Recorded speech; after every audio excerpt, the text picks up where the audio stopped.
अस्सलाम वालेकुम first year बेटे। Open year for this book. Chapter number 5 बेटे हमने कंप्लीट कर लिया था और चैप्टर नंबर 5 की एक्सरसाइज मैंने आप लोगों को स्टार्ट करवाई थी। First question multiple choice questions हमने कंप्लीट किए थे। शॉर्ट आंसर क्वेश्चंस भी मैंने आप लोगों को कंप्लीट करवा दिए थे। कंस्ट्रक्टिव रिस्पॉन्स क्वेश्चंस के फर्स्ट 2 पार्ट्स 5.1 एंड 5.2 हमने कंप्लीट किए थे। आज इंशाल्लाह हम 5.3 से स्टार्ट लेंगे और आगे इस एक्सरसाइज को कंटिन्यू करेंगे। Let's start with constructive response question 5.3। आपकी बुक का पेज नंबर है 110। Open your book, page number 110। Constructive response question number 5.3। According to Bernoulli's theorem, the pressure of a fluid should remain uniform in a pipe of uniform radius, but actually it goes on decreasing. Why is it so? According to Bernoulli's equation. इस question में तकरीबन काफ़ी सारे question जो chapter में है ना वो बर्नौलीज इक्वेशन ही से रिलेटेड है, इसलिए इसको तो आप अच्छी तरह डिटेल से करें। लॉन्ग क्वेश्चन भी आ सकता है, शॉर्ट भी इसमें कितने सारे हैं।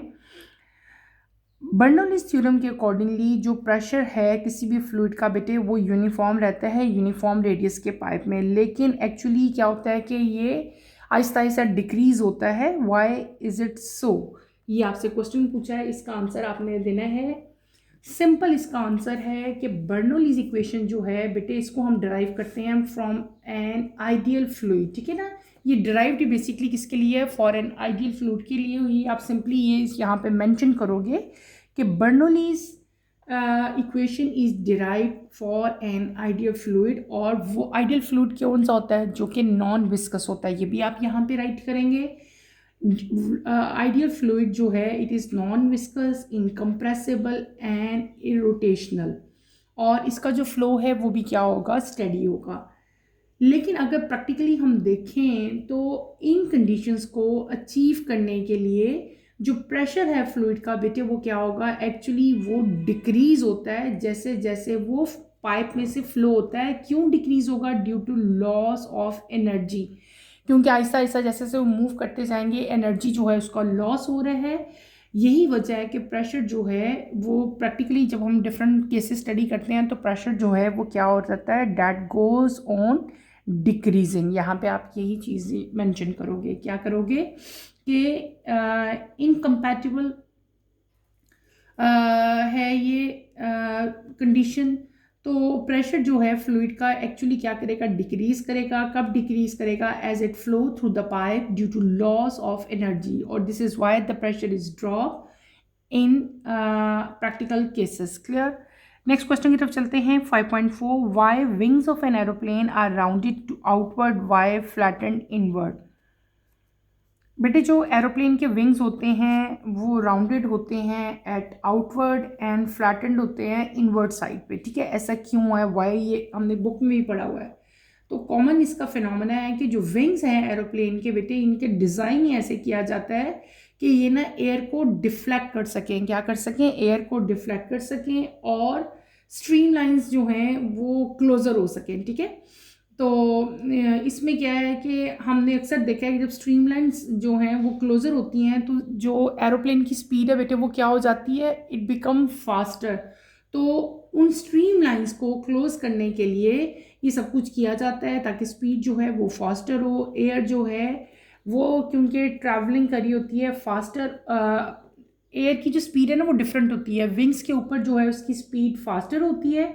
तो यही वजह है कि एयर जो है वो फास्टर ट्रेवल करती है on the upper side of the wing then on the lower side of the wing. ठीक है, इन दोनों में डिफरेंस है। अपर साइड पे वो क्या है? ज़्यादा स्पीड है, और लोअर साइड पे स्पीड जो है वो कम है। प्रेशर भी इसी तरह है। जब अगर हम देखो, पहले हमने क्या बात की कि एयर जो है एयर इज ट्रैवलिंग फास्टर। जो हवा जो होती है ना बेटे वो फास्टर मूव करती है ऑन द अपर साइड। यही एयर जो है वो मतलब लो साइड पे जो है इसकी स्पीड इतनी फास्ट नहीं होती, बल्कि लो साइड पे इसकी स्पीड जो है वो क्या हो जाएगी? लोअर हो जाएगी। इसी तरह बेटे जब दूसरी चीज़ आप देखते हैं दैट इज प्रेशर, तो प्रेशर जो है वो टॉप ऑफ द विंग पे लो होगा, और विंग जो है वो फोर्स किए जाते हैं अपवर्डली, और एरोप्लेन जो है वो लिफ्ट होता है। ठीक है, और यही इफेक्ट है बेसिकली यहाँ पे एयर का और प्रेशर का। यही चीज़ आपने यहाँ पे याद रखनी है। ये जो क्वेश्चन मैं आपको अभी बता रही हूँ ना सारा, ये बेटे क्वेश्चन एरोप्लेन वाला, ये सारा आपकी बुक में डिटेल से लिखा हुआ है। पेज नंबर 103 पे अगर आप लोग आएँ, ये यहाँ पे ये देखें एरोप्लेन विंग्स, ये मेरे बिल्कुल पेन के नीचे जहाँ पे मैं आपको बता रही हूँ, ये एरोप्लेन विंग्स है, ये उसकी डायग्राम है। ये अच्छी तरह से मैंने आपको एक्सप्लेन भी किया था उस टाइम। यही आंसर आपने इस क्वेश्चन में राइट करना है। Is that clear? ये आपकी बुक में दिया गया है। कोई भी क्वेश्चन आपका आउट ऑफ कोर्स या आउट ऑफ मतलब बुक के अलावा कहीं से नहीं आएगा, बुक ही में से सब कुछ आएगा। अगले क्वेश्चन की तरफ मूव करते हैं। क्वेश्चन है हमारा 5.5, what is the difference in real fluid, ideal fluid and super fluid, which of these really exist in the world, explain. बेटे अगर आप लोगों को याद हो, आपको मैंने फिजिक्स में जब ये चैप्टर पढ़ाया था, बल्कि इससे पहले भी हमने जब मेरे ख्याल से सेकंड या थर्ड चैप्टर पढ़ा था, तब भी मैंने आपको आइडियल फ्लूइड में और रियल फ्लूइड में बहुत सारे डिफरेंसेस राइट करवाए थे। ठीक है, वहाँ से देख के भी आप डिफरेंसेस लिख सकते हैं, लेकिन मेन डिफरेंस इन तीनों में क्या है वो मैं आपको बता देती हूँ। पहले बात करेंगे हम लोग रियल फ्लूइड की। What is real fluid? वो फ्लूइड जो रियलिटी में एग्जिस्ट करता है, जिसके अंदर विस्कोसिटी होती है और वो इफेक्टेड होता है by friction, that is known as real fluid. दोबारा बता देती हूँ बेटे, real fluid exist in reality, have viscosity and are affected by friction. Is that clear? अगली चीज़ हम पढ़ेंगे दैट इज़ आइडियल फ्लूइड। ठीक है, पहले मैंने क्या बता दिया आपको, रियल फ्लूइड। अब मैं बात करूँगी आइडियल फ्लूइड की। आइडियल फ्लूइड क्या होता है?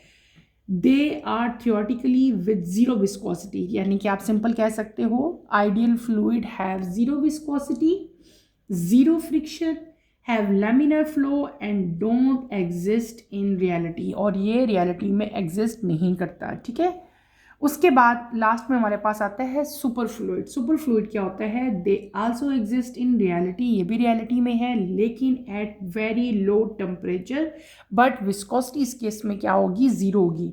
ये भी रियलिटी में होता है, ये भी रियलिटी में, लेकिन इसकी विस्कोसिटी है और इसकी विस्कोसिटी क्या है? ज़ीरो है। सुपर फ्लूइड में आप क्या लिखोगे बेटे? They also exist in reality at very low temperature with zero viscosity. और रियल फ्लूइड और सुपर फ्लूइड जो हैं, they really exist in the world, while ideal fluid are purely theoretical concept. Is that clear? ये देखो question था, ये था ना अगला part, which of these really exist in the world, explain. तो आपने बताना है दो फ्लूइड, एक रियल और एक सुपर फ्लूइड जो हैं एग्जिस्ट इन द वर्ल्ड, ये वर्ल्ड में एग्जिस्ट करते हैं, while ideal fluid are purely theoretical concept, वो एग्जिस्ट नहीं करता। ठीक है, क्लियर हो गया? अगले क्वेश्चन की तरफ चलते हैं बेटे। क्वेश्चन है हमारा 5.6, why is the study of super fluid important for advancing over knowledge of low temperature in physics. ठीक है, वाई आपने बताना है कि जो सुपर फ्लूइड की स्टडी है वो इम्पॉर्टेंट क्यों है, ये आप बताएंगे। आपने बताना है there are few practical uses of super fluid. Super fluid helium 4 है, इसको हम सर्व करेंगे एज ए कूलेंट।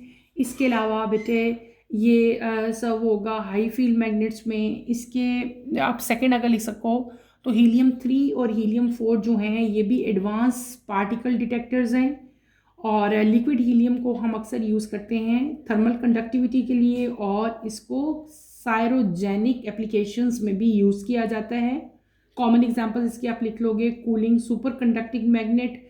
और इसके अलावा बेटे बहुत सारी ऐसी साइंटिफिक रिसर्च हैं जहाँ पे हम सुपर फ्लूइड्स का जो है वो यूज़ करेंगे। ठीक है, और इंडस्ट्री में इसको लीक टेस्टिंग्स के लिए and in the production of electronic and optical products के लिए भी यूज़ किया जाता है। ये सारे क्या हो गए? ये इसके इंपॉर्टेंस हो गए, और जो मैंने आपको सारे अभी पॉइंट आउट किया यही आपने पॉइंट वाइज जो हैं वो राइट करने हैं।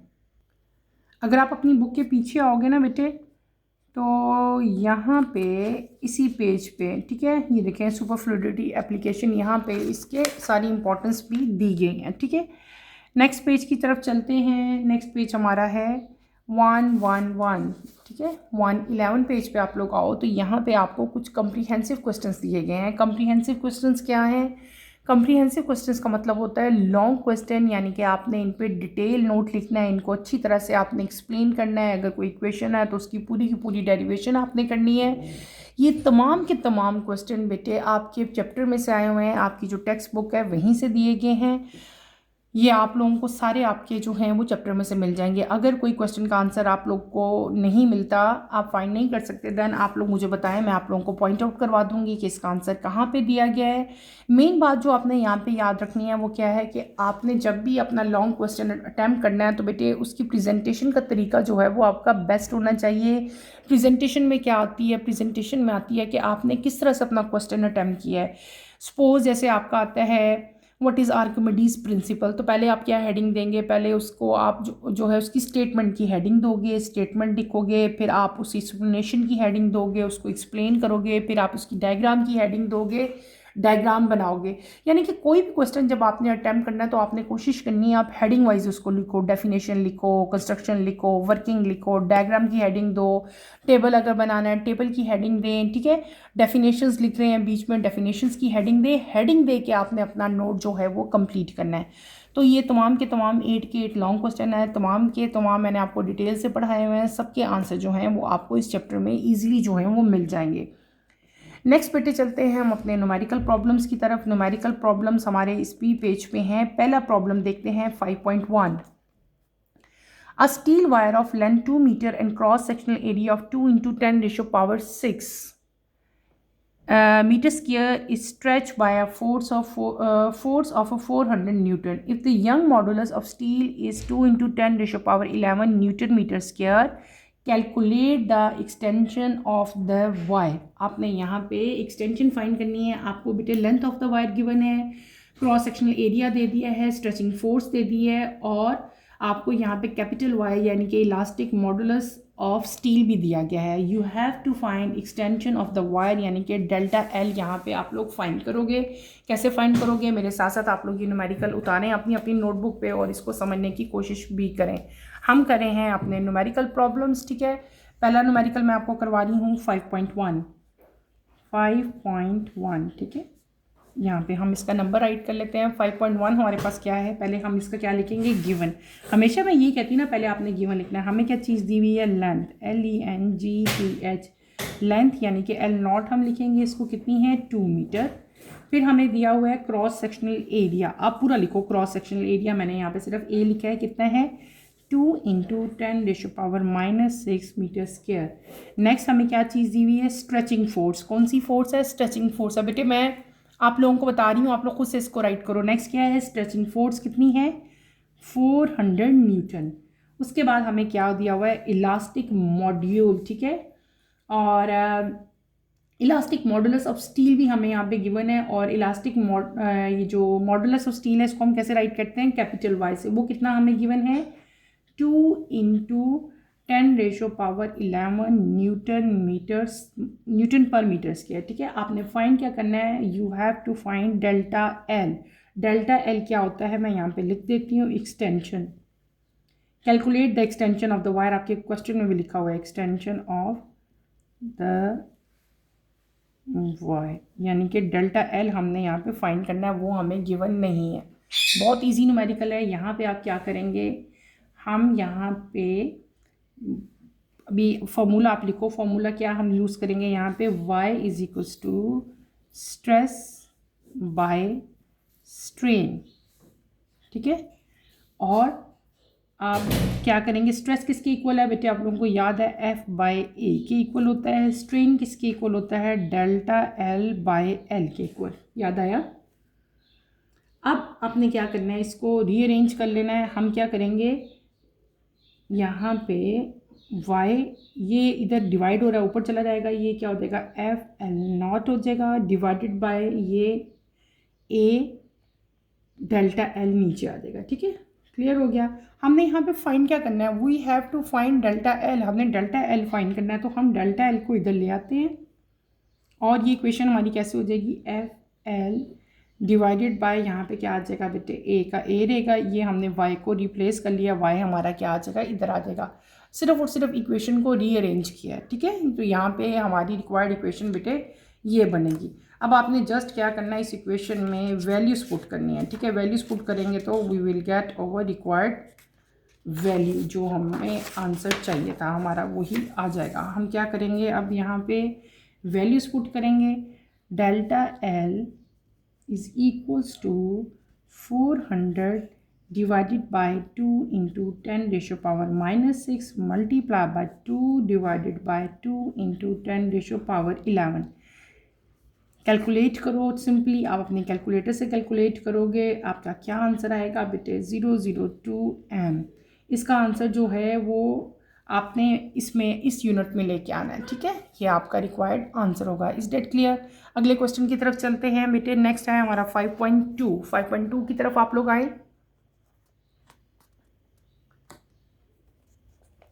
A spring with a spring constant 200 Newton per meter stretched by 0.5 m. Find the elastic potential energy stored in the spring। बहुत इजी है। अगेन न्यूमेरिकल हमारे पास यहाँ पे क्या है, स्प्रिंग कांस्टेंट के हमें गिवन है कितना 200 न्यूटन पर मीटर, और एक्सटेंशन यानी कि x कितना हमें दिया हुआ है 0.5 n। हमने क्या यहाँ पे फाइंड करना है पोटेंशियल एनर्जी, ठीक है। आपने यहाँ पे सिंपल इक्वेशन लगाओगे और उसी को आप लोग आगे फर्दर कैलकुलेट करोगे। हम क्या कर रहे हैं, हम कर रहे हैं बेटे 5.2, यहाँ पे हम मेंशन कर लेते हैं 5.2। गिवन क्या है हमें बेटे, हमें गिवन है स्प्रिंग कांस्टेंट, यहाँ पे मैं लिख देती हूँ स्प्रिंग कांस्टेंट हमें गिवन है, यानी कि कैपिटल के गिवन है, कितना है 200 Newton per metre square. Extension कितनी दी हुई है x 0.5 m दी गई है, और हमने फाइंड क्या करना है, ठीक है, फाइंड हमने करनी है पोटेंशियल एनर्जी। इस केस में स्प्रिंग कांस्टेंट वाले केस में आपको पता होगा कि जब इलास्टिक पोटेंशियल एनर्जी जो स्प्रिंग के अंदर स्टोर होगी वो किस फॉर्म में होगी, हम क्या लिखेंगे, potential energy is equal to 1/2 kx²। अब आपने यहाँ पे जस्ट क्या करना है बेटे, वैल्यूज प्लेस करनी है। k की वैल्यू क्या है 200, x की वैल्यू हमें क्या दी हुई है 0.5²। 0.5² का स्क्वायर करो, 200 से इसको मल्टीप्लाई करो, जो रिक्वायर्ड वैल्यू आएगी उसको आपने क्या कर लेना है 2 से डिवाइड कर लेना है। आपकी रिक्वायर्ड वैल्यू क्या आ जाएगी 25 जूल, क्योंकि ये एनर्जी है और एनर्जी का यूनिट क्या होता है जूल। तो जो इलास्टिक पोटेंशियल एनर्जी स्प्रिंग के अंदर स्टोर्ड होगी वो कितनी होगी 25 जूल। क्लियर हो गया। अब हम चलते हैं अपने अगले न्यूमेरिकल की तरफ, डैट इज 5.3। 5.3 की तरफ देखिए अगर आप लोग यहाँ पे, a copper wire of length 3 meter and cross sectional area 1 into 10 ratio power minus 6 meter square is subjected to a force of 500 Newton. Calculate the stress and strain produced in the wire. Young modulus of copper भी आपको यहाँ पे given है, y is equals to 1.1 into 10 ratio power 11 Newton per meter minus 6, ठीक है आपके पास है। यहाँ पे हमें क्या गिवन है, लेंथ ऑफ द वायर दी हुई है, क्रॉस सेक्शनल एरिया यानी कि ए आपको गिवन है बेटे, स्ट्रेचिंग फोर्स भी आपको गिवन है, यंग मॉडुलस वाई भी आपको गिवन है। आपने दो चीज़ें यहाँ पे फाइंड आउट करनी है, एक स्ट्रेस और एक क्या चीज़ फाइंड करनी है, स्ट्रेन, ठीक है। तो ये न्यूमेरिकल आप मेरे साथ करो। हम इसको करते हैं, पहले हम क्या लिख लेते हैं गिवन। गिवन में हमारे पास क्या है, लेंथ हमें गिवन है कितनी है 3 मीटर। इसके अलावा क्रॉस सेक्शनल एरिया हमें दिया गया है, वो कितना है, क्रॉस सेक्शनल एरिया है 1 into 10 ratio power -6 metre square. इसके अलावा बेटे फोर्स हमें गिवन है, फोर्स कितनी दी हुई है 500 न्यूटन, ठीक है। देन हमें क्या दिया हुआ है, और ये फोर्स कौन सी है, स्ट्रेचिंग फोर्स है। देन हमें गिवन है बेटे Young modulus capital Y 1.1 into 10 ratio power 11 newton per metre square. ये चारों चीज़ें हमें क्या है गिवन है। अब हम क्या लिखेंगे, हमने क्या फाइंड करना है, टू फाइंड, और फाइंड करने में हमें यहाँ पे दो चीज़ें हैं जो हमने फाइंड करनी है। नंबर 1 हमने क्या फाइंड करना है, स्ट्रेस, स्ट्रेस की क्या ये आपने फाइंड करना है। देन सेकंड आपसे क्या पूछा है, आपने स्ट्रेन फाइंड करना है, ठीक है।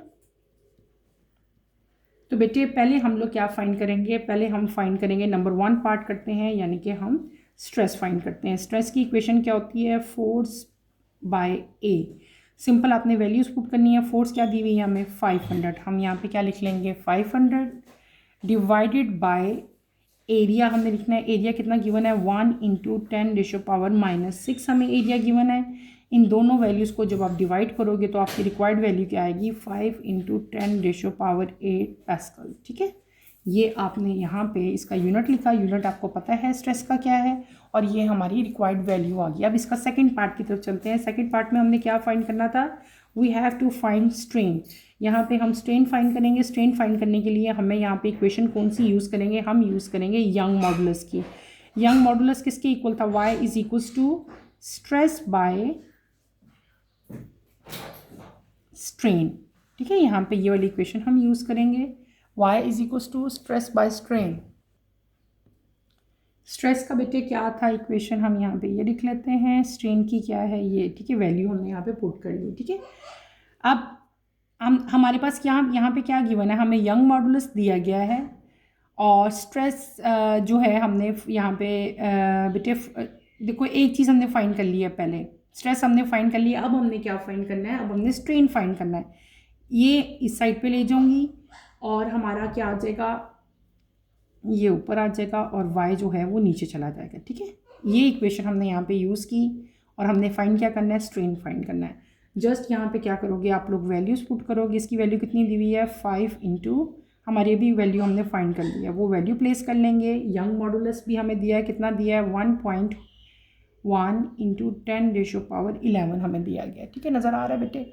इन दोनों वैल्यूज़ को आप लोग जब डिवाइड करेंगे तो आपकी रिक्वायर्ड वैल्यू कितनी आ जाएगी, 0.00455। ठीक है, ये आपका रिक्वायर्ड आंसर होगा और यही आप लिखेंगे। इट हैज़ नो यूनिट, इसका यूनिट तो कोई नहीं होता, इसलिए मैंने यहाँ पे यूनिट नहीं राइट किया। क्लियर हो गया बेटे, समझ आ गई। ये हमारा सिंपल सा एक न्यूमेरिकल था और इस तरह के सिंपल न्यूमेरिकल जो हैं वो ज़्यादा आते हैं। ठीक है, याद रखना, जितना सिंपल होगा उतने उसके आने के चांसेस ज़्यादा होंगे। तो ये हमने 5.3 कंप्लीट कर लिया। अब हम चलते हैं 5.4 की तरफ। यहाँ पे हम मेंशन कर लेते हैं 5.4, देन मैं इसको रीड आउट करती हूँ।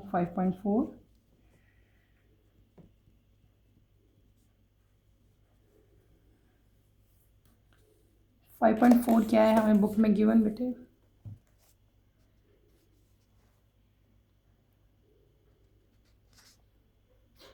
5.4 बुक का पेज नंबर 111 है, 111, यानी कि a block of wood of mass 10 kg and density of 600 kg per metre cube is floating in water, calculate the buoyant force acting on the block. Density of water भी आपको यहाँ पे given है। इस पूरे क्वेश्चन में बेटे हमें गिवन क्या है, हमें दिया गया है density of wood, density of water और इसके अलावा वुडन ब्लॉक का मैस हमें गिवन है। हमने क्या फाइंड करना है, we have to find buoyant force. Simple सा न्यूमेरिकल है, बहुत इजी है, हर चीज़ हमें गिवन है और हम यहाँ पे फाइंड करेंगे बायोंट फोर्स। कैसे फाइंड करेंगे मैं आपको यहाँ पे बेटे पूरा न्यूमेरिकल करके दिखाती हूँ। आप लोग मेरे साथ साथ इसको उतार लो अपनी अपनी नोटबुक्स में और इसको समझने की भी कोशिश करो।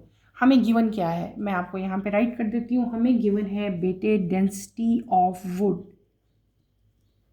डेंसिटी ऑफ वुड हमें यहाँ पे गिवन है। डेंसिटी ऑफ वुड को हम कैसे राइट कर लेंगे, उसके साइन से वुड लिख लेते हैं, कितनी दी हुई है, 600 kg पर मीटर क्यूब। ठीक है, दूसरी चीज़ हमें यहाँ पे क्या दी हुई है, डेंसिटी ऑफ वाटर भी गिवन है हमें, वो कितनी है, 1000 kg पर मीटर क्यूब। ठीक है, और इसके अलावा हमें दिया हुआ है mass of wooden block,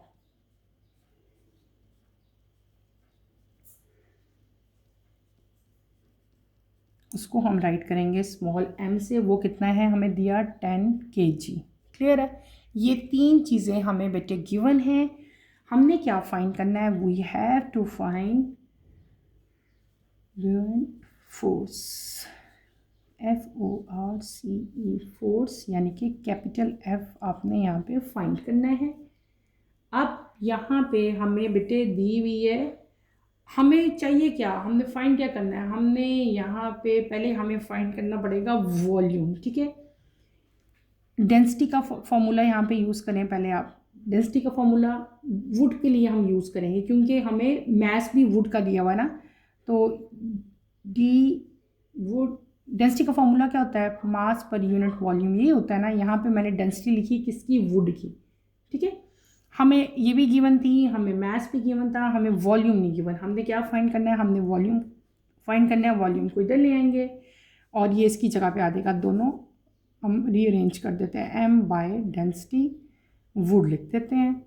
simple यहाँ पे वैल्यूज पुट करो, 10/600 डिवाइड करेंगे तो हमारी वैल्यू क्या आ जाएगी, 0.0166 मीटर क्यूब। ये हमारी रिक्वायर्ड वैल्यू आ जाएगी। हमने क्या फाइंड कर लिया, हमने फाइंड कर लिया वॉल्यूम। अब हम क्या फाइंड कर लेंगे, वेट ऑफ द वाटर जो है वो डिस्प्लेस हो जाएगा।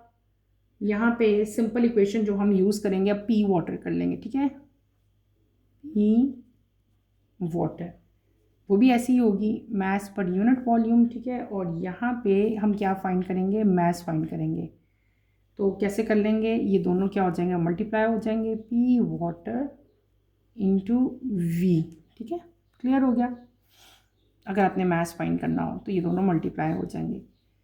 अब हम क्या फाइंड करेंगे, इन दोनों साइड्स पे, ये जो ऊपर ये वाली इक्वेशन, अब हम ये वाली इक्वेशन कर रहे हैं, ठीक है, ये हमारी v की वैल्यू इसकी आ गई है बेटे। अब हम इसकी डेंसिटी वाली, मैंने यहाँ पे पी वाटर के लिए डेंसिटी वाला इक्वेशन लगाई थी, मास पर यूनिट वॉल्यूम। मास अगर फाइंड करना है हमने तो किस तरह से होगा ये हमने लिखा, लेकिन यहाँ पे हमने क्या करना है, आप लोग लिख लो, मल्टीप्लाई बोथ साइड्स बाय जी, ठीक है। दोनों साइड्स को हम क्या करेंगे, जी से मल्टीप्लाई कर देंगे। m को g से मल्टीप्लाई करेंगे, mg आ जाएगा। यहाँ पे भी p वाटर और साथ क्या आ जाएगा, vg आ जाएगा, ठीक है। अब हम यहाँ पे क्या फाइंड कर लेंगे, m लिखेंगे, g लिखेंगे। p वाटर हमें पता है कितनी दी हुई है, ऊपर देखो 1000 दी हुई है, 1000 लिखो यहाँ पे, मल्टीप्लाई बाय वॉल्यूम अभी हमने फाइंड किया, वॉल्यूम की हम यहाँ पे प्लेस करेंगे वैल्यू, ठीक है। मल्टीप्लाई बाय जी की वैल्यू क्या होती है बेटे, 9.8। तीनों वैल्यूज़ को जब आप मल्टीप्लाई करोगे तो आपकी वैल्यू क्या बन जाएगी, 163.7 न्यूटन, ठीक है। अब W, ये जो mg है ये किसके इक्वल होता है, mg is equal to w। इसका मतलब मैं यहाँ पे w प्लेस कर सकती हूँ ना, तो हमारा क्या w आ जाएगा, 163.7 न्यूटन। और इसको अगर आप लोग दोबारा से साइंटिफिक उसमें भी नोटेशन में भी लिख सकते हो, ठीक है, 1637 न्यूटन भी आ सकता है। ये क्या हो गया, ये हमारा वेट आ गया। हमने यहाँ पे क्या फाइंड कर लिया, हमने यहाँ पे वेट फाइंड कर लिया, ठीक है। अब आप सिंपल यहाँ पे बताओगे, जो आपकी बुओयंट फोर्स होती है ये किसकी इक्वल होती है, this is equals to weight. ये किसकी इक्वल होती है, वेट की इक्वल होती है, किसकी, वेट ऑफ वाटर डिस्प्लेस, ठीक है,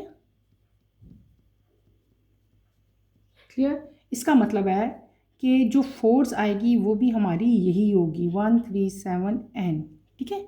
अब आपको समझ आ गई कि यहाँ पे मैंने ये वेट क्यों फाइंड किया था। सिंपल सा न्यूमेरिकल है। सबसे पहले आपने यहाँ पे क्या डेंसिटी वाला इक्वेशन लिखनी है, डी किसकी equal, D is equal to m by V. मैंने m बाय वी लिखा। हमने यहाँ पे क्या फाइंड करना है, वॉल्यूम फाइंड करना है। वॉल्यूम को हमने इधर ले गए, इनको रीअरेंज किया और आपके पास वॉल्यूम आ गया। अब आपने डेंसिटी वाला फॉर्मूला लिखा है for water, mass per unit volume, ठीक है। और इसको भी रीअरेंज किया, मास को इधर ले आया और इन दोनों को मल्टीप्लाई कर लिया, ठीक है। फिर हमने इन दोनों साइड को, ये लेफ्ट साइड है ये राइट साइड है, दोनों साइड्स ऑफ द इक्वेशन को हमने मल्टीप्लाई किया जी के साथ। यहाँ पे भी मैंने जी राइट किया, यहाँ पे भी जी राइट किया, वैल्यूज पुट की। आपकी तीनों वैल्यूज़ को जब मल्टीप्लाई किया तो हमारी रिक्वायर्ड वैल्यू ये आ गई, दिस वैल्यू। और आपको पता है एम जी किसके इक्वल होता है, डब्ल्यू के इक्वल। मैंने यहाँ पे क्या राइट कर दिया, डब्ल्यू राइट कर दिया। और इन द एंड मैंने आपको क्या बता दिया कि जो बायोंट फोर्स है वो किसकी इक्वल होती है, that is equals to weight of the water displace. तो हमारी फोर्स कितनी आ गई total, 1.379, that is equals to weight. Clear बेटे, ये हमने कर लिया 5.4। अगले न्यूमेरिकल की तरफ चलते हैं, डैट इज 5.5। इसे देखिए बेटे, water flows through a pipe with the diameter of 0.05 m at the velocity of 2 metre per second. If the pipe narrows to the diameter of 0.03 m, calculate the velocity of water at narrow section. Water जो है वो flow हो रहा है pipe से, diameter आपको यहाँ पे गिवन है, वेलोसिटी आपको दी हुई है। और यहाँ पे दो डायमीटर है बेटे, एक है initial diameter of the pipe उसको हम D1 सपोज करेंगे। लेकिन उसके बाद उन्होंने लिखा हुआ है कि डायमीटर जो है पाइप का वो नैरो हो रहा है, थोड़ा सा तंग हो रहा है, तो उसको हम सपोज कर लेंगे D2, यानी कि हमारे पास यहाँ पे दो जो हैं वो डायमीटर आ गए, D1 और D2। इनिशियल स्पीड आपको वाटर की दी हुई है और आपने क्या फाइंड करनी है कि जब वो नैरो से गुजरेगा ना, नैरो पॉइंट से, तब उसका जो है वेलोसिटी क्या होगी, यानी कि आप फाइनल वेलोसिटी ऑफ वाटर की आपने फाइंड करनी है। यहाँ पे फाइनल वेलोसिटी यूज़ करने के लिए बेटे आपको अगर याद हो तो हमने एक इक्वेशन पढ़ी थी, इक्वेशन ऑफ कॉन्टीन्यूटी, ठीक है, वो वाली इक्वेशन हम यहाँ पे अप्लाई करेंगे और अपना ये न्यूमेरिकल सॉल्व करेंगे। हम कर रहे हैं न्यूमेरिकल नंबर 5.5। मेरे साथ आप लोग इसको राइट करो। 5.5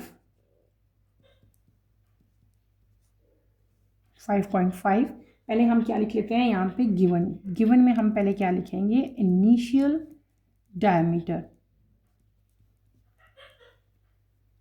इनिशियल डायमीटर ऑफ पाइप, उसको हम सपोज कर लेते हैं D1। क्या सपोज करते हैं, D1 हमने कितना दिया, 0.05 m। फिर हम यहाँ पे क्या लिख लेते हैं, इनिशियल स्पीड वाटर की, हमें इनिशियल स्पीड भी दी हुई है, ठीक है ना, इनिशियल स्पीड ऑफ वाटर, उसको हम क्या सपोज करेंगे, V1। वो हमें कितनी गिवन है, 2 मीटर पर सेकेंड, ठीक है। इसके अलावा हमें यहाँ पे फाइनल डायमीटर दिया हुआ है जब पाइप जो है वो आपका नैरो हो गया ऑफ पाइप, उसको हम क्या सपोज करेंगे, D2 हमें क्या गिवन है, 0.02 m। और आपने फाइंड क्या करना है, हमने फाइंड करना है फाइनल वेलोसिटी ऑफ वाटर,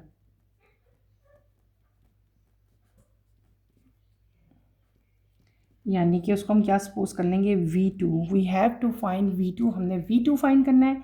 यहाँ पे हम क्या अप्लाई करेंगे, इक्वेशन ऑफ कॉन्टिन्यूटी,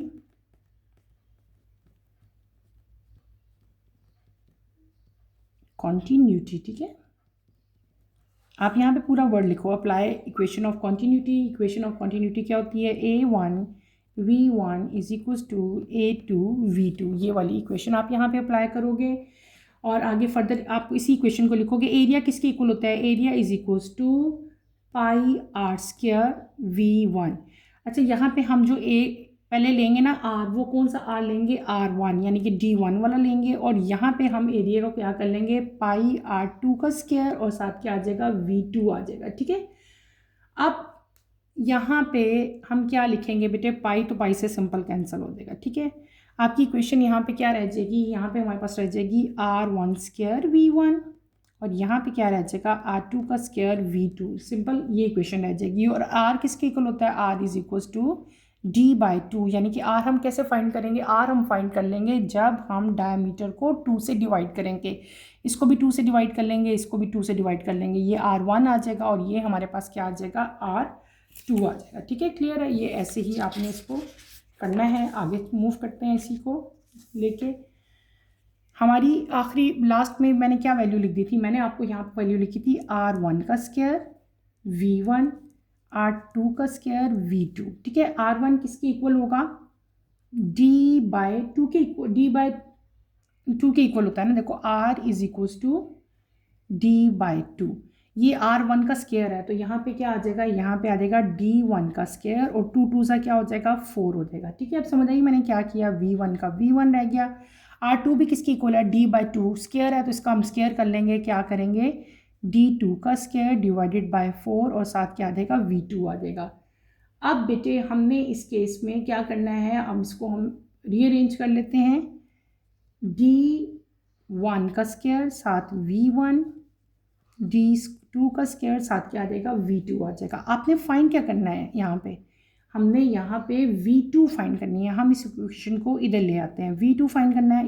ये पूरी इक्वेशन सपोज इधर आ गई, ये इक्वेशन को इधर ले जाओ आप लोग, D1 स्क्वायर V1, ये यहाँ पे मल्टीप्लाई हो रही है, जब यहाँ पे जाएगा ये तो ये क्या हो जाएगा, डिवाइड हो जाएगा। अब यहाँ पे आपने वैल्यूज़ प्लेस करनी है, ठीक है। D1 स्क्वायर हमारे पास क्या था, क्या वैल्यू D1 की दी हुई थी हमें, 0.05, ऊपर स्क्वायर आ जाएगा। D2 की वैल्यू हमें क्या गिवन थी बेटे, 0.03, इसका स्क्वायर करेंगे, साथ हमें V1 कितना दिया हुआ है, 21 दिया हुआ था, ठीक है। V1 हमें कितना दिया था बेटे,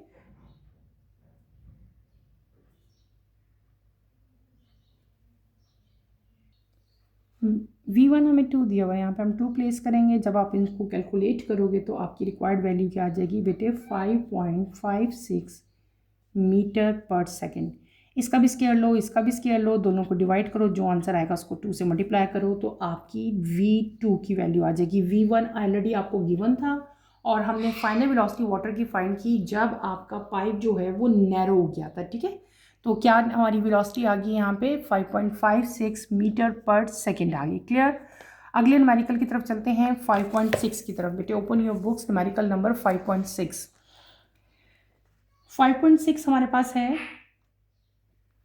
water flows through a horizontal pipe with a velocity of 3 meter per second and pressure of 200,000 pascal at point 1. At the nozzle point 2, the pressure decreases, atmospheric pressure 101300 pascal and the velocity increases to 14 meter per second. Calculate the velocity of the water existing the nozzle. Density of water भी यहाँ पे आपको given है। थोड़ा सा lengthy numerical है लेकिन easy है। यहाँ पे हमें क्या दिया हुआ है बेटे, प्रेशर दिए हुए हैं, 2 डिफरेंट प्रेशर हैं, ठीक है, 2 डिफरेंट पॉइंट्स पे दिए गए हैं। एक हमें यहाँ पे दिया हुआ है इसका प्रेशर ये, और एक आपको दिया हुआ है एट द नोजल, ठीक है। तो एक प्रेशर को हम P1 सपोज कर लेंगे, एक को हम P2 सपोज कर लेते हैं, ठीक है। इसी तरह 2 डिफरेंट पॉइंट्स हो गए ना, एक नोज़ल हो गया और एक जो है हमें शुरू में पाइप हॉरिजॉन्टल पाइप बताया हुआ था वो, और नोज़ल पे उसका अलग प्रेशर बताया है। तो इसी तरह हमें यहाँ पे वेलोसिटीज़ भी डिफरेंट दी हुई हैं। एक हमें पॉइंट 1 पे वेलोसिटी बताई है जहाँ पे प्रेशर बेटे 200,000 था ना, वहाँ पे जो वेलोसिटी आपको बताई है वो कितनी बताई है, 3 मीटर पर सेकेंड बताई है जब ये वाला प्रेशर है। और जब नोज़ल है यानी कि जो पॉइंट 2 है वहाँ पे प्रेशर ये हो गया और वेलोसिटी भी वहाँ पे जाके क्या होगी, इंक्रीज होगी। आपने यहाँ पे क्या बताना है, you have to find density of water आपको गिवन है। आपने फाइंड क्या करना है बेटे, आपने फाइंड करनी है वेलोसिटी एट पॉइंट 2।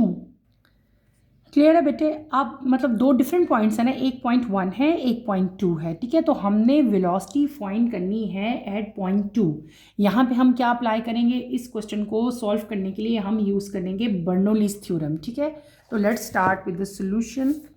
हम ये क्वेश्चन अपना पूरा करते हैं बेटे। हम क्या करें, हम अपना क्वेश्चन कर रहे हैं 5.6, मेरे साथ साथ आप लोग इसको करें 5.6। पहले हम यहाँ पे गिवन लिखेंगे। गिवन हमें क्या चीज़ दी हुई है, pressure at point 1। 2 different points है ना, तो प्रेशर एट पॉइंट 1 हमें गिवन है, उसको हम क्या सपोज कर लेते हैं, P1 कितना है 200,000। कितना बेटे, प्रेशर का यूनिट क्या होता है, पास्कल। दूसरा आपको दिया हुआ है प्रेशर एट पॉइंट 2, उसको हम क्या सपोज कर लेते हैं P2। वो कितना गिवन है आपको, एटमॉस्फेरिक प्रेशर ही है वो, PA। वेलोसिटी आपको दी हुई है एट पॉइंट 1। पॉइंट 1 पे जो वेलोसिटी है वो भी हमें गिवन है, उसको हम क्या सपोज कर लेते हैं V1। V1 कितनी गिवन है हमें, 3 मीटर पर सेकेंड। इसके अलावा हमें वेलोसिटी एट पॉइंट 2 भी गिवन है, वेलोसिटी एट पॉइंट 2, ये जो पॉइंट 2 था यहाँ पे हम क्या सपोज कर लेंगे V2। V2 कितनी दी हुई है, 14 metre per second. Density of water हमें गिवन है, डेंसिटी ऑफ वाटर हमें गिवन है, ठीक है। कितनी दी हुई है, 100 kg पर मीटर क्यूब। हमने क्या फाइंड करनी है, हमने फाइंड क्या करना है बेटे, हमने यहाँ पे वेलोसिटी फाइंड करनी है, वो भी पॉइंट 2 ही की वेलोसिटी है। किस तरह से मैं आपको बताती हूँ, वेलोसिटी एट पॉइंट 2। एक वेलोसिटी आपको गिवन है जिस वेलोसिटी से वो मूव कर रहे होंगे पॉइंट 2 पे, लेकिन यहाँ पे हमने V2 अगेन फाइंड भी करनी है। ये कौन सी V2 है, ये भी V2 होगी, ये भी V2 होगी ना। ये वो V2 है जो शुरू वाली है, ये है नोज़ल पे जब प्रेशर आपका इतना था तब आपकी वेलोसिटी ये वाली थी। लेकिन अब आपने वो वेलोसिटी फाइंड करनी है जब वाटर जो है वो नोज़ल से एग्जिट कर जाएगा, नोज़ल से निकल जाएगा, ठीक है। जिस वेलोसिटी के साथ वो नोज़ल से एग्जिस्ट होगा ना बेटे, एग्जिस्टिंग आप जो उसका पॉइंट होगा वो वाली वेलोसिटी आप लोग यहाँ पे बताएंगे, उसको भी हम क्या सपोज करेंगे, V2 ही सपोज करेंगे। यहाँ पे बेटे जो चीज़ जो हम अप्लाई करेंगे डैट इज़ बर्नौलीज़ थ्योरम, यहाँ पे हम अप्लाई करेंगे। आप लोग यहाँ पे लिखो बर्नौलीज थ्योरम। इक्वेशन लिखेंगे, ठीक है, पूरी इसकी हम लोग, थोड़ी सी इसकी लेंथी इक्वेशन थी, आप लोगों को याद होगा, P1 1/2 density V1 square plus density GH1 is equals to P2 plus half density V2 का square plus density GH square. ये थी हमारी इक्वेशन, इसको आपने अंडरलाइन कर लो, ठीक है, ताकि आपको ये याद रहे। उसके बाद अब इसी को हमारे पास जो पाइप था, हमारा पाइप क्या था, हॉरिजेंटल पाइप हमें दिया, पाइप इज हॉरिजॉन्टल। सो इस केस में जब पाइप हॉरिजेंटल होता है ना, तो H1 जो है वो किसके इक्वल होती है, हाइट 1 हाइट 2 के इक्वल होती है। अब इसी इक्वेशन को जब H1 और यहाँ पे H2 इक्वल हैं, तो हम क्या यहाँ पे लिख लेंगे, हम इन दोनों को इक्वल कर लेंगे। ये H1 और H2 है, मैंने क्या कहा, जब पाइप हॉरिजेंटल होता है तो H1 किसकी इक्वल होती है, H2 के इक्वल होती है। तो हमारी इक्वेशन क्या बन जाएगी, P1 + 1/2 density V1 square H1 की जगह हम अब क्या लिख लेंगे, सिंपल H लिखेंगे, क्योंकि H1 और H2 क्या है, इक्वल है। 1/2 डेंसिटी V2 का स्क्वायर, और यहाँ पे हम क्या प्लेस कर लेंगे, H प्लेस करेंगे। सिर्फ H1 और H2 की जगह मैंने क्या कर दिया, अब यहाँ पे सिंपल H लिख दिया। आगे चलेंगे तो ये हमारी इक्वेशन क्या बन जाएगी, अब P1 प्लस हाफ V1 का स्क्वायर, ये और ये हमने जो है अब वो कॉमन ले लिए, ठीक है। अब क्या हो जाएगी, ये P2 प्लस हाफ V2 का स्क्वायर, ठीक है, क्लियर हो गया। अब इसको हम रीअरेंज करेंगे। रीअरेंज कैसे करेंगे बेटे, 1/2 इधर ले आओ, 1/2 डेंसिटी, ये चीज़ हमने फाइंड करनी है ना, इसलिए हम V2 को साइड पे लेके आ रहे हैं। V2 का स्क्वायर ये इधर ले आते हैं, ये क्या हो जाएगा, P1 इधर आ रहा है तो इसका साइन चेंज हो जाएगा, P1 - P2, ये पूरी की पूरी इक्वेशन हम इधर ले आए, प्लस 1/2 V1 का स्क्वायर। ये चीज़ हमने फाइंड करनी है V2, इसलिए हम V2 को साइड पे लेके आ रहे हैं, इस इक्वेशन को हम रीअरेंज कर रहे हैं, ठीक है, समझ आ रही है। आगे फर्दर इसको इधर ही रहने देंगे, V स्क्वायर का स्क्वायर, और इन दोनों को हम उस साइड पे ले जाएंगे, क्योंकि ये हमने फाइंड करना है। तो ये उधर जाएगी तो इधर P/2 है, उधर जाके क्या हो जाएगी, 2/P हो जाएगी, ठीक है, 2 डेंसिटी, पता है ना। ये तो जैसे 1/2 है, तो जब उसकी मैं डायरेक्शन चेंज करूँगी तो उधर जाके वो क्या हो जाएगा, 2/1 हो जाएगा। सेम यहाँ पर भी मैंने यही किया, P1 - P2 प्लस यहाँ पे क्या आ जाएगा, V1 स्क्वायर आ जाएगा, ठीक है। ये भी 1/2 है, ये भी 1/2 है, और ये हमारा डेंसिटी आ गया, क्लियर। हमने क्या किया, सिंपल इस इक्वेशन को हमने रीअरेंज किया और कुछ नहीं किया यहाँ पे। ये देखो, ये हमने फाइंड आउट करना था, इसको मैंने इधर रहने दिया, बाकी सब चीज़ें मैं यहाँ पे ले गई, ठीक है, क्लियर हो गया। इसको मैंने ब्रैकेट में कर दिया, V1 यहाँ पे, और ये इक्वेशंस मैंने ये और ये कॉमन ले ली, ठीक है।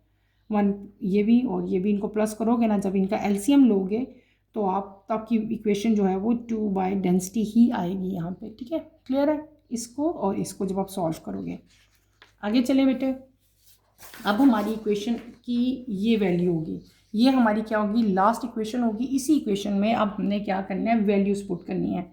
इधर दोबारा इक्वेशन लिख देती हूँ ताकि आप लोग कंफ्यूज ना हो। हमारी इक्वेशन क्या बन गई थी, 2 density P1 - P2 plus V1 square. देखो, हमने V2 ही फाइंड करनी थी कि जब बेटे वाटर ने नोजल पे जाके एग्जिस्ट किया है, वो वाली वेलोसिटी हमने फाइंड करनी थी। हम यहाँ पे वैल्यूज पुट करेंगे, इसकी वैल्यू 2 है, डेंसिटी हमें कितनी दी हुई थी, D2, जो D हमें यहाँ पे दिया हुआ था, ये वैल्यू यहाँ पे प्लेस करेंगे। डेंसिटी ऑफ वाटर की कितनी थी, 1000 थी। P1 कितना है, 200,000 माइनस P2 कितना था, 101,300, साथ V1 कितना था, 3 था, ठीक है हमारे पास।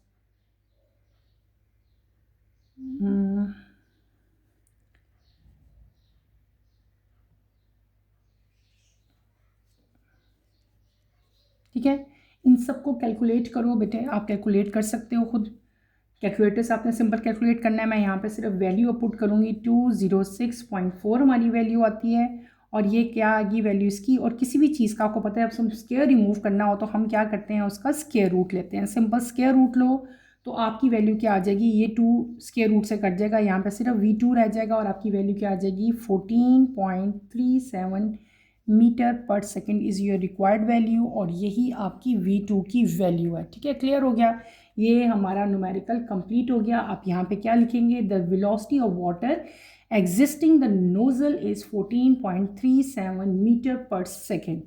नेक्स्ट न्यूमेरिकल की तरफ चलते हैं 5.7, बहुत ईजी है ये भी। A tank filled with the water has a hole at the depth of 5 m from the water surface. Calculate the velocity of water flowing out of the hole. हमें यहाँ पे क्या दिया हुआ है, हाइट ऑफ वाटर बताई हुई है अबव लीक पॉइंट, यानी कि वो हम कैसे फाइंड करेंगे, H1 और H2 हमें बताया हुआ है कि अगर आप जो उनकी हाइट का डिफरेंस है बेटे वो कितना है 5 m है, और स्मॉल g यानी कि एक्सलेशन ड्यू टू ग्रेविटी कितनी दी हुई है 9.8 दी हुई है। आपने फाइंड क्या करना है, we have to find speed of water. Easy सा न्यूमेरिकल है, यहाँ पे पहले हम क्या लिख लेते हैं, गिवन हमें क्या चीज़ है दी हुई है, height of water above the tank,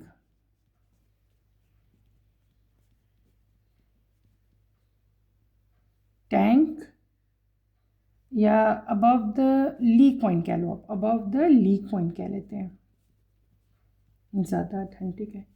कैसे फाइंड करेंगे, H1 माइनस H1 और H जो आपको यहाँ पे दिया हुआ है वो कितनी दी हुई है, आपको दी हुई है उसकी वैल्यू 5 मीटर। ठीक है, ये आप प्लेस करोगे। जी की वैल्यू कितनी होती है 9.8 मीटर पर सेकंड स्क्वायर होती है। हमने यहाँ पे फाइंड क्या करना है, स्पीड ऑफ वाटर हमसे पूछा हुआ है, स्पीड ऑफ वाटर यानी कि V आप लोगों ने फाइंड करना है। सिंपल यहाँ पे हमने क्या अप्लाई करना है बेटे, आप लोग को मैंने पढ़ाया था टॉर्टलिसीलीज थ्योरम, हम यहाँ पे अप्लाई करेंगे। ठीक है, क्या था वो थ्योरम, अगर याद हो, हमारे पास सिंपल उसकी इक्वेशन थी, इक्वेशन ही बस आपने यहाँ पे पुट कर लेनी है। हमारी इक्वेशन थी V is equals to √2g H1 minus H2। Simple values put करो, 2 इंटू 9.8 और इसकी वैल्यू कितनी हमें गिवन है 5, यहाँ पे मैं 5 प्लेस करूँगी, ऊपर स्क्वायर रूट आएगा, सिंपल मल्टीप्लाई करो तीनों को और उनका स्क्वायर रूट ले लो, तो आपकी वैल्यू क्या आ जाएगी 9.9 मीटर पर सेकेंड। ये हमारी क्या हो जाएगी, V की वैल्यू हो जाएगी। इज दैट क्लियर, ईजी सा न्यूमेरिकल था, छोटा सा था, सिंपल। आपने यहाँ पे क्या पुट किया बेटे, आपने अपनी इक्वेशन लिखी है और इक्वेशन में जस्ट आपने क्या किया, वैल्यूज प्लेस की है। लास्ट न्यूमेरिकल की तरफ चलते हैं, इस चैप्टर का लास्ट न्यूमेरिकल है हमारा, calculate the terminal velocity of the spherical rain drop with the radius of 5 mm falling through the air. N की वैल्यू आपको दी हुई है, डेंसिटी आपको दिया हुआ है, आपने यहाँ पे क्या फाइंड करना है बेटे, हमने यहाँ पे फाइंड करना है terminal velocity. Calculate the terminal velocity, हमें क्या गिवन है, हमें एन की वैल्यू दी हुई है, डेंसिटी हमें दी हुई है, रेडियस दिया हुआ है, और हमें क्या दिया हुआ है, कोफिशिएंट ऑफ विस्कोसिटी भी जो है वो भी हमें यहाँ पे गिवन है। सिंपल आप यहाँ पे क्या करोगे, टर्मिनल वेलोसिटी की वैल्यू यहाँ पे फाइंड करनी है। टर्मिनल वेलोसिटी हमने इस चैप्टर में पढ़ा था, उसकी इक्वेशन भी आपको याद होगी, हमने अच्छी तरह से की थी। यहाँ पे पहले हम क्या लिख लेते हैं, गिवन। हमें यहाँ पे गिवन क्या है बेटे, हमें यहाँ पे गिवन है एन की वैल्यू है, फॉर एयर दी हुई है, हमें कितनी दी हुई है, पहले हम वो लिख लेते हैं 19 into 10⁻⁶ kg per metre per second. ठीक है, ये गिवन है हमें, और हमें यहाँ पे क्या है, इसको एन फॉर एयर है, यानी कि इसको हम क्या कहते हैं, कोफिशिएंट ऑफ विस्कोसिटी भी कहते हैं। ठीक है, क्या कहते हैं, कोफिशिएंट ऑफ विस्कोसिटी, मैं यहाँ पे लिख देती हूँ ब्रैकेट में,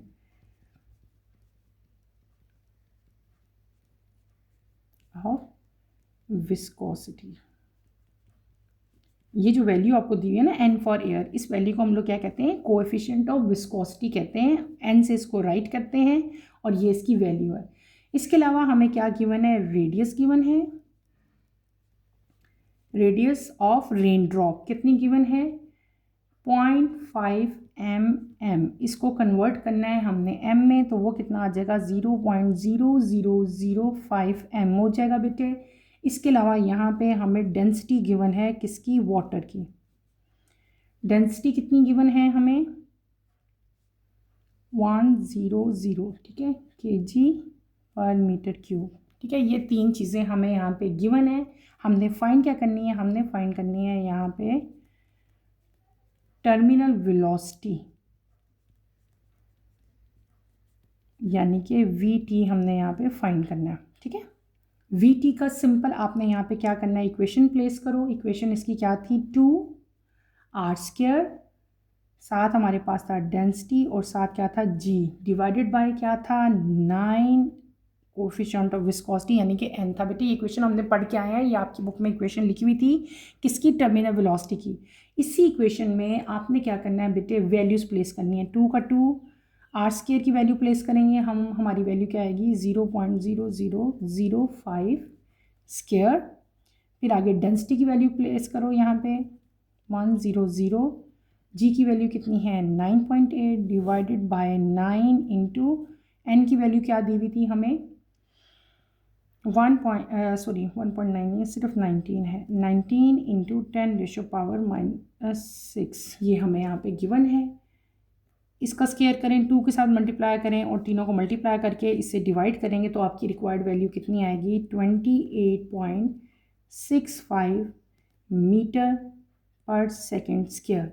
ये आपका क्या आ जाएगा, वी आ जाएगा। यानी कि आप यहाँ पे सिंपल क्या लिखोगे कि the value of terminal velocity of falling rain drop की जो टर्मिनल वेलोसिटी है वो कितनी है, that is equals to 28.65 metre per second.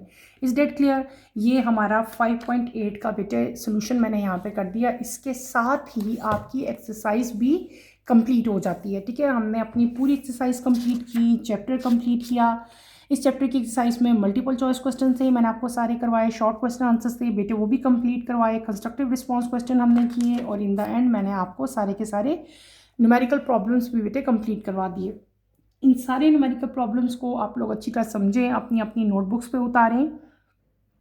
अगर कोई कन्फ्यूजन होती है, कोई न्यूमेरिकल ऐसा है जो आपको समझ नहीं आया तो feel free to ask any question. यहीं पे बेटे मैं अपना टॉपिक ख़त्म करूँगी। इंशाल्लाह नेक्स्ट लेक्चर में आपसे दोबारा मुलाकात होगी। नेक्स्ट लेक्चर की नोटिफिकेशन के लिए आप चैनल को शेयर करें, लाइक करें और सब्सक्राइब करें। और मेन बात जो आपने यहाँ पे याद रखनी है, मैं पहले भी बताती हूँ कि जब भी न्यूमेरिकल प्रॉब्लम करने हैं तो बेटे स्टेप बाय स्टेप करने हैं। पहले हमने क्या लिखना है कि हमें गिवन क्या है, गिवन की हेडिंग देके गिवन लिखें, फिर आपने हेडिंग देनी है फाइंड की के टू फाइंड, हमने क्या चीज़ फाइंड आउट करनी है। उसके बाद आपने क्या हेडिंग देनी है सोल्यूशन की और सोल्यूशन लिखना है। यानी कि जो डाटा आपको गिवन होता है वो आपने मस्ट लिखना होता है, उसके भी मार्क्स होते हैं। ठीक है, तो बेटे यहीं पे मैं अपना टॉपिक ख़त्म करूँगी। इंशाल्लाह कमिंग लेक्चर में आपसे दोबारा मुलाकात होगी। टिल देन अल्लाह हाफिज़ फर्स्ट ईयर, टेक केयर बेटे, अपना ख्याल रखिएगा। अल्लाह हाफिज़।